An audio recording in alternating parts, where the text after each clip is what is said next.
Marché ou pas là? Ok.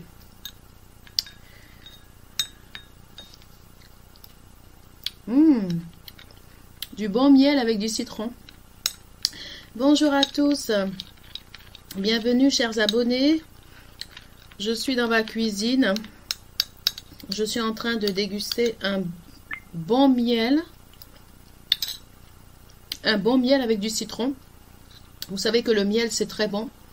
Le miel naturel bio est recommandé pour l'immunité, pour les estomacs, problèmes d'estomac, parce que j'avais eu des problèmes d'estomac il y a quelques années suite à un traitement et vraiment avec ça j'ai réussi à réparer mon estomac avec le citron et avec le miel, c'est très très bon. Donc vous savez qu'en ce moment sur les réseaux sociaux, que ça soit en France, que ça soit en Côte d'Ivoire, on parle beaucoup de la famille en ce moment.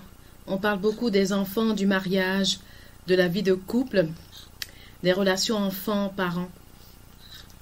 Les questions sociales, les questions d'ordre social, c'est toujours d'ailleurs ces sujets-là qui sont traités la veille des élections ou même après les élections. Donc tout ce qui est d'ordre social, ce sont des sujets vraiment très importants. Il n'y a pas même, je dirais, de rang intellectuel pour traiter ces sujets-là, parce que ce sont des sujets, tout ce qui concerne la société, la famille, ce sont des sujets qui sont traités par des personnes de toute catégorie intellectuelle. Et pas seulement des personnes, c'est pas des sujets qui sont réservés à des personnes, des grands diplômés de la société, des personnes qui ont fait des grandes écoles, qui ont des bacs plus 5. Même nos mamans ou nos pères, pour certains qui n'ont pas été beaucoup à l'école, sont vraiment passionnés de ces sujets-là, parce que ce sont des sujets, tout ce qui concerne la famille, la société, ce sont des sujets d'intelligence. Ce n'est pas des sujets de formation professionnelle. Vous savez, dans la vie, chaque être humain a une intelligence. Sans forcément parler de profession, sans forcément parler de formation professionnelle. Sans forcément parler de formation professionnelle, vous savez que dans notre cerveau, alors je ne suis pas médecin, mais dans le cerveau, il y a plusieurs parties. Dans le cerveau, il y a la raison, il y a la partie rationnelle, la partie intuitive, la partie sensitive, ce qui fait qu'on ressent les choses, qui est relié au système nerveux, la moelle épinière et tout. Et il y a également une intelligence qu'on a, une intelligence qui nous permet de comprendre, de réfléchir sur les cas et les faits de la société. Mais ça, par contre, c'est une intelligence qui n'a rien à voir avec la formation à l'école. C'est-à-dire que il y a ce que tu apprends à l'école, mais il y a aussi ce que tu observes avec tes yeux. Ce que tu observes indépendamment de ce que tu as appris à l'école, il y a des phénomènes de la société sur le mariage, les relations parents-enfants, la femme dans son foyer, l'homme dans son foyer. Il y a des choses depuis que tu es enfant, parce que tu grandis dans les cours, que ça soit en France, que ça soit en Côte d'Ivoire, en Afrique ou en Europe, tu grandis dans un certain quartier où tu remarques des choses. Autour de toi, dans ton voisinage, dans la famille, tu remarques des phénomènes de la société qui portent sur la famille. Et c'est ton intelligence qui te permet de faire une déduction, d'observer, d'analyser et de faire des conclusions. C'est-à-dire que depuis enfant, tu apprends à observer autour de toi. Parce que quand tu es enfant, il y a des choses qu'on t'explique. Mais quand tu es enfant, on ne t'explique pas tout. Moi, quand j'étais enfant, j'ai un père qui ne me parlait pas et qui ne m'expliquait rien. Au fait, c'est comme ça. Moi, mon père, il m'a élevé. C'est-à-dire que moi, quand j'étais avec mon père, il fallait que je me débrouille, que j'observe moi-même. Mais j'ai pas un père qui était derrière moi pour me dire, voilà, tu vois ma fille, ça c'est comme ça c'est ça. Au fait, j'ai un père qui ne m'a même rien appris, j'avoue. Tout ce que j'ai appris, en dehors de l'école, c'est vraiment des choses que j'ai observées dans la société. Donc, j'ai appris aussi à me faire une vision de la société à travers la réalité que moi-même j'ai observée. Aujourd'hui, je viens vous parler des pères de famille. Je viens vous parler des pères de famille, je viens vous parler des relations entre les pères et leurs enfants. Les pères et leurs filles, particulièrement parce que moi je suis une fille et j'ai eu un père. Et alors, je ne fais pas cette vidéo, bien sûr, je ne fais pas cette vidéo pour stigmatiser les pères. Attention, je ne fais pas cette vidéo pour stigmatiser les pères, je ne fais pas cette vidéo pour dire, vous voyez, les pères, les hommes, ils sont comme ça, ils maltraitent leurs filles.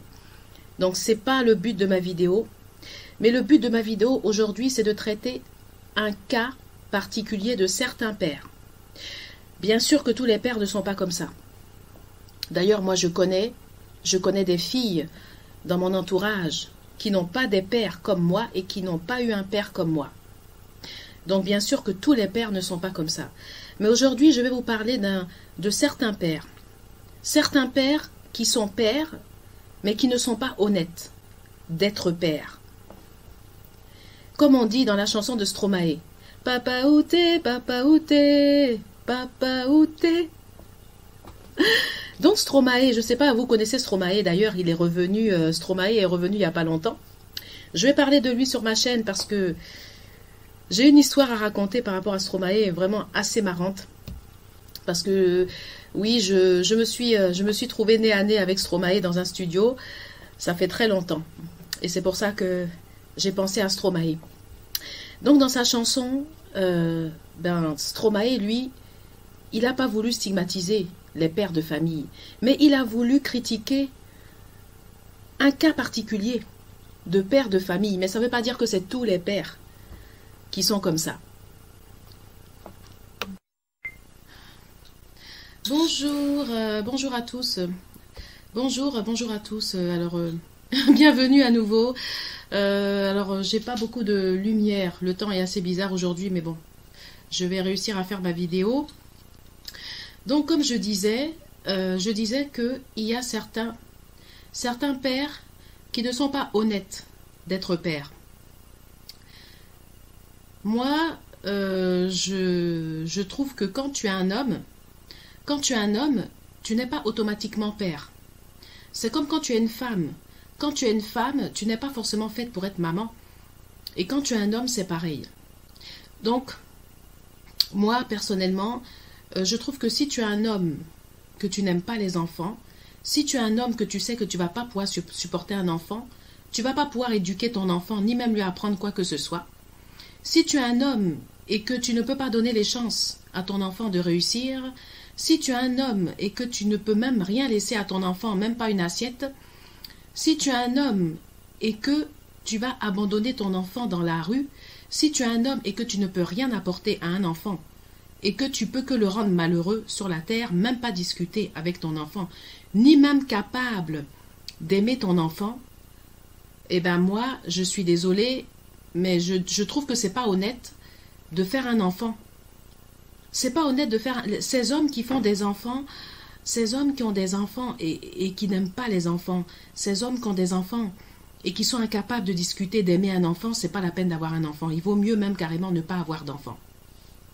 Donc aujourd'hui, moi, je voudrais vous parler de cette malhonnêteté de certains hommes qui n'aiment pas les enfants, certains hommes qui ne supportent pas les enfants et qui font des enfants.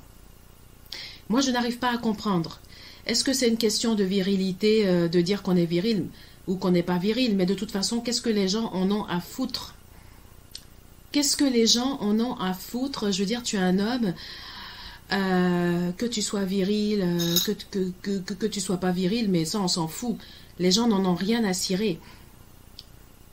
Ben non, mais c'est vrai, je veux dire, si tu fais un enfant, tu es un homme, si tu as un enfant, c'est pas parce que tu es viril, c'est parce que tu es responsable et que tu es capable d'aimer ton enfant. Tu es capable de le faire grandir, de partager des choses avec ton enfant, de lui donner des chances de réussir, de lui donner de l'espoir, de la force.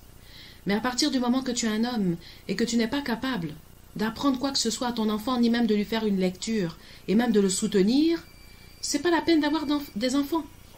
Ça ne sert à rien. C'est même pas une question de virilité, ça ne sert à rien d'avoir un enfant quand tu ne peux pas avoir un enfant. Vous savez, il y a même des pères qui ne sont pas forcément riches. C'est même pas une question d'argent. Il y a des pères qui ne sont pas riches. Il y a des pères qui n'ont pas d'argent, mais qui soutiennent leurs enfants, qui apprennent des choses à leurs enfants, qui les soutiennent, et pourtant qui ne sont pas forcément des pères qui ont l'argent. Et l'enfant arrive à s'en sortir, et il arrive à réussir. Et même dans les enfants qui ont réussi, moi je connais des enfants dont les pères n'étaient pas forcément des riches. Mais les pères, malgré le fait qu'ils n'avaient pas d'argent, ils ont soutenu leurs enfants. Ils les ont aidés, ils les ont menés à quelque chose. Sur le plan même intellectuel, ils ont discuté avec leurs enfants. Ils ont appris des vérités de la vie et des valeurs à leurs enfants. Et malgré le fait que ces pères-là n'avaient pas d'argent, leurs enfants aujourd'hui sont devenus des personnes importantes de la société. Donc ce n'est même pas une question d'argent. Même le pauvre paysan qui est au village, qui n'a pas l'argent, il y en a qui ont réussi à élever leurs enfants, et aujourd'hui leurs enfants ont réussi. Ils ont fait des choses dans leur vie, ils ont réussi, même si le père n'a pas l'argent. Donc, mais déjà, même le petit paysan qui n'a même pas beaucoup de salaire, il arrive à élever son fils. Et toi, tu as un cadre, je ne sais pas, un professeur ou un cadre dans un bureau, et tu n'es même pas capable d'éduquer ton enfant, ni même d'apprendre quelque chose à ton enfant. Donc dans ce cas, moi, je pense que même le paysan qui n'a pas forcément beaucoup d'argent, arrive à élever son enfant. Toi, tu as un cadre, tu es dans un bureau, tu es professeur, tu n'as même pas foutu d'élever ta fille. Non mais, franchement, moi je suis la fille d'un cadre. Mon père était un professeur. Un professeur d'histoire géo diplômé, d'une licence et même d'une maîtrise. Donc moi je suis la fille d'un grand professeur d'histoire géo qui ne m'a même rien appris, même pas une page d'histoire. C'est-à-dire que je suis née en 1980. En 20 ans, plus de 20 ans de vie, mon père ne m'a jamais rien appris, même pas une page d'histoire. Un cadre, un professeur d'histoire. Et moi, ça me fait rire parce que des fois, il y a des gens qui viennent me voir, des gens qui m'ont connue en Côte d'Ivoire, quand j'étais en Côte d'Ivoire là-bas, qui viennent me voir, qui me disent « Ah, ma fille, mais tu es intelligente. Ah oui, mais ton père t'a appris beaucoup de choses. » Mon œil. En tout cas, je vais vous dire, hein, je ne sais pas si je suis intelligente, ça, je ne peux pas vous répondre. Mais en tout cas, mon intelligence, je vais vous dire, c'est pas mon père. C'est pas mon père qui m'a rendue intelligente parce que mon père ne m'a rien appris. Rien. Il m'a jamais même appris une page d'histoire. Mon père ne m'a jamais aidé dans mes devoirs. Mes devoirs là, le soir, tous les soirs, j'appelais mon père. « Ah, papa, tu peux m'aider pour mes devoirs. »« Ah, ma fille, hein, j'ai pas le temps. » Mon père ne m'a jamais aidé pour mes devoirs. Tous mes devoirs à l'école, j'ai tout fait toute seule. Mon père ne m'a pas aidé. Donc, en tout cas, vous dites que je suis intelligente, mais si je suis intelligente, ça, c'est pas mon père. C'est pas mon père qui m'a développé mon intelligence. Alors, je sais pas si c'est Dieu. Je sais pas si c'est Dieu, mais en tout cas, c'est pas mon père. Parce que quand j'entends des gens qui viennent me voir, « Ah, Lucie, bonjour. Ah, mais ton père était prof. Hein. Ah, mais ton père t'a rendue intelligente. Hein. C'est bien, t'as la chance. T'es la fille d'un grand professeur. Il t'a appris beaucoup de choses. » Mes chers, mon père ne m'a jamais rien appris.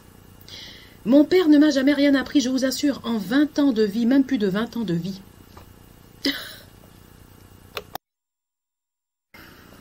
Voilà. Donc, je suis la fille d'un professeur, oui, c'est vrai.